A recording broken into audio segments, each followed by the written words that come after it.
All right, well, I just want to say thank you so much for everybody coming out to my second lecture this week. I'm really crushing it on these. I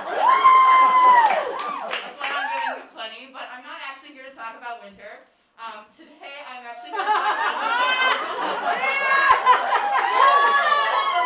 else. So I have had this idea for a couple years, and it was inspired by a vintage song that I heard and fell in love with, despite the fact that it's slightly problematic. And then, from there, it's kind of spiraled, and eventually I'm going to make a comic of this. I just haven't gotten there yet. So I'm here to talk about what that comic is. This image right here, as we all know, this is the lovely Edward Cullen. And so my concept is this, right? Like, we all know and we love vampires, right? Everybody is thirsty for vampires. Everybody is horny for vampires. Everybody's like, yes, vampires are hot. And everybody feels the same way about cryptids and werewolves. And even sea monsters have been lately getting the okay, even sea monsters, but like my question, right? Like the thing that I'm wondering is where's the Headless Horseman?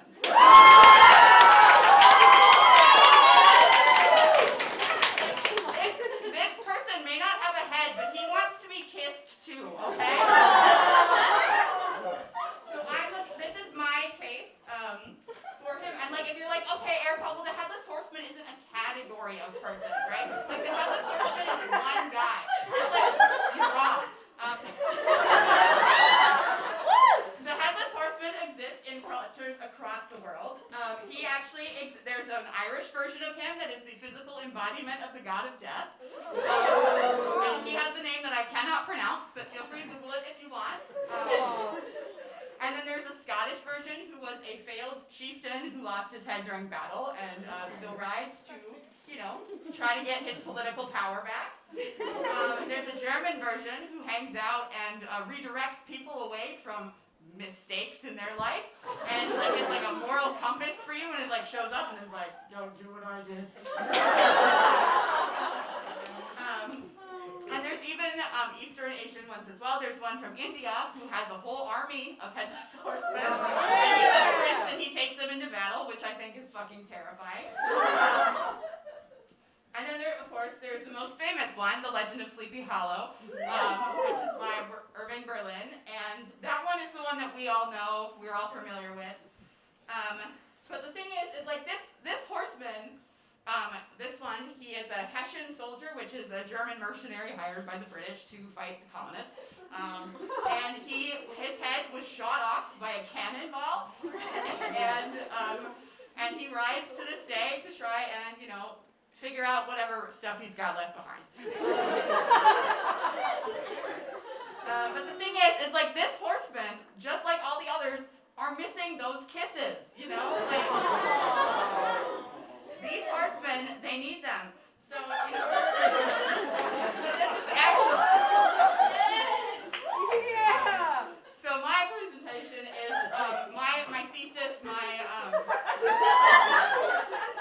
the scene, it was originally going to be a zine with just like concept art, then it was going to be an illustrated short story, and then I applied to comic school, so it was going to be a comic, and that's where we are today. This is about the Headless Horseman, and you can't see it because I'm covering it, but yes, I did carve this pumpkin. Oh, shit! This was my pumpkin last year. I'm very proud of it. That's why it's in here. Okay, and so, and then this is also, I colored this today, but this is a drawing I did a few years ago at work, just because every Halloween I think about how, dang it, I should have made the Headless Horseman thing already. So, so I'm going to read you kind of like a summary of what I plan to do for this story, so that you can see an example of the potential of the Headless Horseman as a romantic partner. Okay, so everybody, like, set the tone, set the mood. We're in New England. And it's a spooky, foggy night like you're familiar with, and you decide to go to a bar, and while you're there, you meet a man, and he's got this great face and old worldly charm. He's got a nasty-looking fake gash on his neck, but it works with that old-fashioned costume. You sit and chat for hours, and you really hit it off, but at the end of the night, he goes to leave, so you follow him outside. And when you ask him if you can see him again, he just tells you that he likes you too much to lie.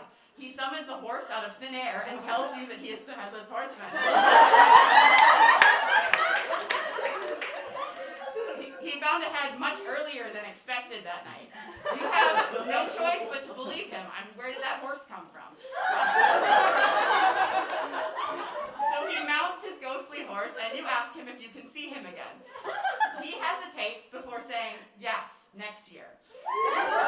But he cannot see you until he finds a head, because he refuses to take yours.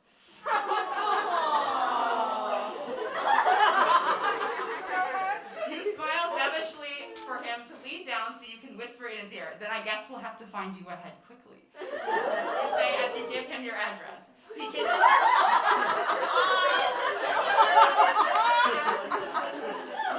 your hand and bids you farewell. The next day, you wonder if it was all a drunken dream, but just in case, on the next Halloween, you stay home anyways. When he shows up at your door, dressed exactly the same as he was before, you keep your promise. You grab your axe. It's a dangerous game you play, but all the things you'll do for love.